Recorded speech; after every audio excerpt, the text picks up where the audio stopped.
Saluete, je suis Madame Forest, j'enseigne le français mais aussi le latin en 5e, 4e et 3e. Vous connaissez l'expression « tous les chemins mènent à Rome », alors je vous propose de les parcourir avec moi à la découverte de l'option latin. C'est parti! Au sommaire, à qui s'adresse cette option? Combien d'heures hebdomadaires compte-t-elle? Quel type d'enseignement? Quels en sont les contenus? De manière très concrète, quels sont les avantages à faire du latin? Et pour finir, le voyage en Italie. Je vais commencer par tordre le cou à une première idée reçue. J'entends encore, malheureusement, dire que le latin, ce n'est que pour les bons élèves. Pas du tout. L'apprentissage du latin n'est plus élitiste depuis longtemps. C'est un enseignement ouvert à tous les élèves.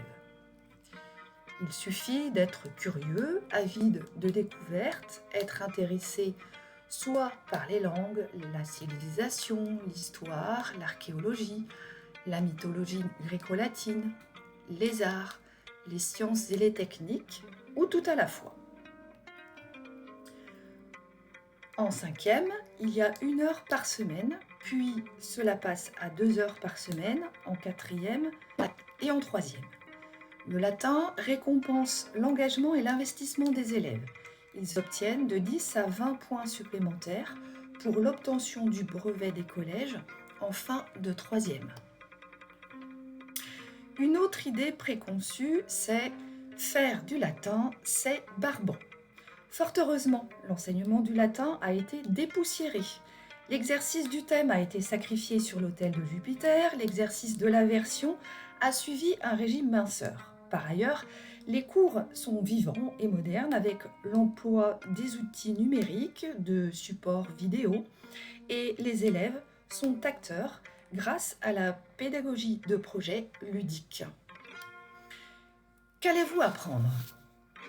Tout ce qui est en lien avec la culture antique.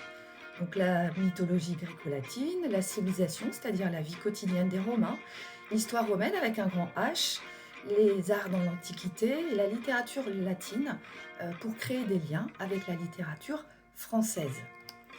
Mais aussi la langue latine qui permet entre autres d'acquérir rigueur et méthode et de revoir la grammaire française. L'histoire des mots également avec un travail sur l'étymologie gréco-latine car environ 80% des mots français sont issus de la langue latine. Ainsi, l'enseignement de la LCA est pluridisciplinaire. Ce n'est donc pas une seule matière, mais elle est plurielle, ce qui en fait toute sa richesse. Et son programme offre une ouverture sur le passé pour comprendre notre présent, l'opportunité d'accroître sa culture générale et à travers l'étude de la langue latine, une meilleure maîtrise de la langue française, donc compétence de l'écrit et de l'oral, et l'acquisition de la rigueur et de méthode. Concrètement, comment se déclinent les avantages de cet enseignement? J'ai à nouveau l'opportunité de tordre le cou à une 3e idée reçue, qui est le latin. Ça ne sert à rien car c'est une langue morte. Certes, mais dans les faits, la culture et la langue latine sont en réalité bel et bien vivantes dans notre vie quotidienne. Voici quelques exemples très concrets. Tout d'abord, la langue latine est partout dans les rayons des supermarchés, dans les concessions automobiles, dans les pharmacies, dans les métiers de la santé, dans le vocabulaire de l'informatique. La liste est bien longue.